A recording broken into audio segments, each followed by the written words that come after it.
what's going on today, guys? So if you saw the caption in the video, you know I'm going to be talking about one of my favorite films of all time, and that is Shutter Island.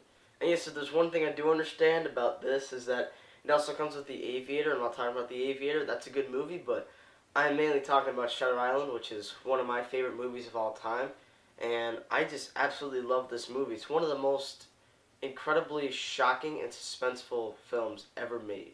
This is actually Leonardo Dicaprio's fourth collaboration with Martin Scorsese, and then the next film would be The Wolf of Wall Street. They previously worked on Gangs of New York, The Aviator, which I also have with Shutter Island, since you guys know that already, and The Departed. It's directed with elegance and ease and amazement by Martin Scorsese and stars Leonardo DiCaprio, Mark Ruffalo, and Ben Kingsley. And it tells the dark tale about two federal marshal agents who are assigned to go to a place called Shutter Island, which is the home for the mentally insane. All the people that are too crazy or insane for any type of mental hospital are sent to Shutter Island. They handle the craziest of the crazies there. But anyways, they are sent to Shutter Island in order to investigate the disappearance of a woman named Rachel Solando, who is prisoner number 66. Now, before I keep talking about this movie, even though it's in my favorite films category, I just have to tell you guys that this is going to be a spoiler review. I am just not going to go off the table. I'm just going to tell you guys what I absolutely love about this movie, which is practically everything. And I'm contemplating on whether or not I'm going to make a spoiler-free review. If you guys want that, then put a comment in the description below, and I will definitely deliver. And all throughout the while, we get to watch Leonardo DiCaprio's apparent flashbacks, which will be explained, but we always question, wait, where is this? Why is he there? There's this apartment, there's a tie, there's this woman that's there with him. We don't know who this woman is. We later find out that she is his wife. One thing that the film does marvelously is to always keep the suspense on the viewer for like nearly the whole time, because we're always asking questions. This is, in a way, kind of like a Memento type film where throughout the course of events that happens, we are always questioning what's going on, why these people are doing these things, why this is happening, why that's happening.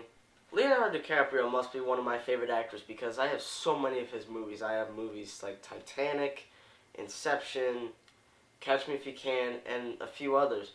But I think Shutter Island may be my personal favorite performance out of all of the movies that he's been in. When the truth unravels and the twists just keep piling on and on, you get to realize that he may not be the person that he believes he is. And then when the final twist is revealed, as always, when you find out that Leonardo DiCaprio is insane, it's one of the best and most incredibly shocking sequences I've ever seen, because it works so well with the story and you can actually believe it. These two federal marshals are specialized, and there's a scene where they're being held up by the gate, and there's a guy who says, "I need your firearms, please." And the marshals are like, "Well, we carry our firearms at all times." Leo DiCaprio always takes other cigarettes. He takes cigarettes from his partner, from the warden, from a couple members of the board. He never has his own true cigarettes.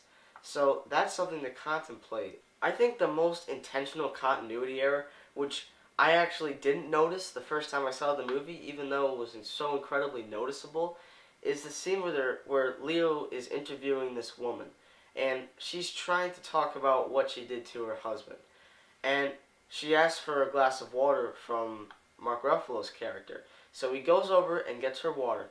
And then there's a shot where she puts the cup to her mouth, and then there's no cup, there's no glass. There's nothing. She just puts up to her mouth, and the next shot is just her putting the glass down. I'll tell you, one thing that disappointed the crap out of me is that this movie didn't receive a single Academy Award nomination. Why? This film is directed so well. This should have gotten at least an award for Best Screenplay, because the writing is astounding. And Leonardo DiCaprio should have gotten an Oscar nod for this. Another continuity error is the scene where Mark Ruffalo and Leonardo DiCaprio are in this like open forest, and it's pouring, and they're still on the island. I'm sorry when I say open forest. They're in an enclosed area on the island, and they're going towards this little church house, sort of. They just pass through like a mini graveyard in a way, and they're trying to open the door, and Mark Ruffalo says to Leonardo Dicaprio, push, and then the next shot, they pull open the door. You know, as I'm talking to you guys, I just saw this little tidbit by this person named Ain't It Cool News. That's not a real name, it's just a critic. And he or she, I don't know the gender, says, a stunning masterpiece that requires and demands multiple viewings. I couldn't agree with that more. Because this movie really is a masterpiece. It's a movie that you really honestly have to see to believe with the continuity errors. You know, one thing that I've always found amazing with the twist ending is when Ben Kingsley flips over the board to show him that the name Andrew Latis is an anagram for Edward Daniels, the character that he's been trying to act out for the entire time. So he was formerly a U.S. Marshal, but he was declared insane in 1952 and murdered his wife after his wife murdered their children. And, I mean, that's just cold-blooded for anyone. He's a man that lost everything. He lost his wife, his children. I mean, that would drive anyone insane. You know, something that's cool that I found out while I was trying to write out anagrams of Shutter Island is that Shutter Island is also an anagram for truth and lies.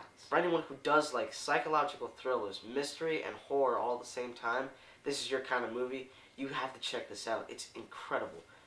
Shutter Island, guys, is still one of my favorite films of all time because everything that happens, all the sequences, are so well written and directed, and the acting is incredible that you're just immersed in this endless world, this true web of just so much intrigue, questions. So in the end, guys, Shutter Island is an incredible film.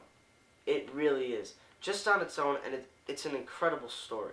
The characters are written so well.